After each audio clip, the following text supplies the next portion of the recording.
c'est de donner envie aux enfants, d'ouvrir le champ des possibles, de montrer des petites choses faciles à faire.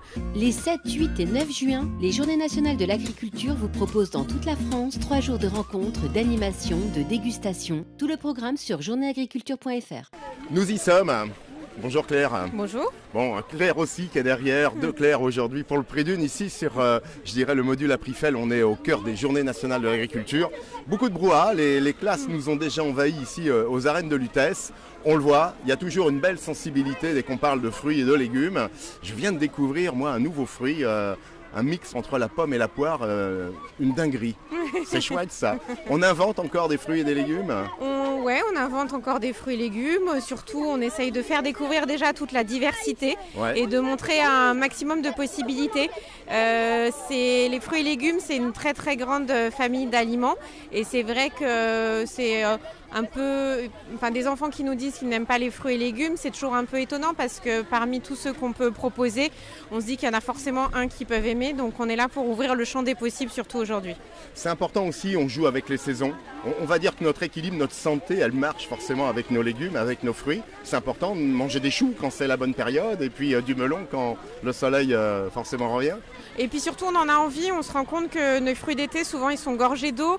Et donc, ils vont plus désaltérer. Et là, on arrive en ce moment sur la période où on commence à avoir des fraises, les melons, des fruits comme ça. On est content de les retrouver. Oui. Et donc, ils sont souvent, mine de rien, adaptés aussi à nos besoins physiologiques. Ouais. On le voit, il faut toujours, et à Prifel, vous y employez, toutes les équipes, beaucoup de pédagogie parce que face finalement à des produits frais et de saison, souvent dans les foyers, il y a finalement peine à constituer des recettes. L'imagination n'est pas toujours au rendez-vous. C'est terrible, il faut toujours finalement apporter plus d'informations aux consommateurs. Apporter plus d'informations et puis donner aussi l'envie. Et c'est vraiment ça, nous, ce sur quoi on travaille, c'est de donner envie aux enfants, d'ouvrir le champ des possibles, de montrer des petites choses faciles à faire.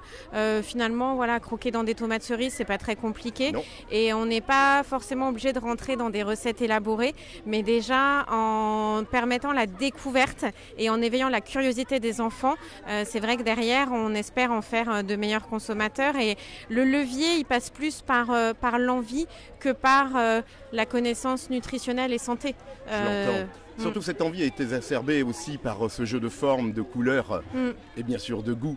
C'est vrai, c'est une vraie palette finalement de plaisir, les fruits et les légumes. Oui, tout à fait.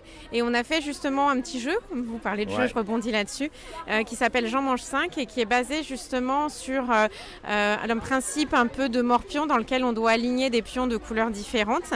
Et donc ça permet aussi, de la même façon que l'ensemble de nos autres actions, de montrer la diversité des fruits et légumes, puisque les enfants vont pouvoir découvrir sur ces petits pions une grande diversité de fruits de couleurs différentes, puisqu'on en a une douzaine sur chacune des 5 couleurs. Et aujourd'hui, on a même la démonstration de notre jeu en format réel, puisqu'on a reproduit derrière des petites caisses avec les fruits et légumes qui sont classés justement par couleur. Et ce qui permet aussi, dans d'autres activités qui sont proposées aujourd'hui, sur toutes nos activités sur les 5 sens, de montrer aussi cette diversité de couleurs et de les avoir classées par couleur. C'est vrai que c'est important, Claire, on le dira jamais assez, mais dans nos foyers, dans nos familles, n'hésitons pas à parler et à manger des fruits et légumes, on le voit bien. C'est un révélateur, là aussi, je dirais, d'émotion, tant nos sens sont sollicités. Oui, tout à fait. Et de ne pas hésiter aussi à générer toujours de la disponibilité de ces fruits et légumes. Finalement, on les consomme s'ils sont là, s'ils sont à disposition, si on les voit. Et rien que le fait d'avoir une corbeille de fruits qui soit en permanence sur la table dans la maison, dans laquelle on peut rajouter d'ailleurs, j'ai parlé tout à l'heure de tomates cerises, mais c'est vrai que c'est un produit qui est assez pratique. On peut avoir une corbeille de fruits avec des petites tomates cerises. Ça va inciter les enfants aussi à piocher dedans et à l'heure du goûter, plutôt que d'avoir des goûters qui sont un peu parfois trop sucrés. Et on le voit dans les enquêtes nationales que les goûters des jeunes Français ont tendance à être trop sucrés. Si on a systématiquement cette corbeille de fruits au milieu de la table, ça va inciter les enfants à les voir, à en avoir envie, à les prendre et peut-être à orienter leur goûter et leur moment comme ça de petite pause de la journée vers des options qui seront plus intéressantes en termes de santé.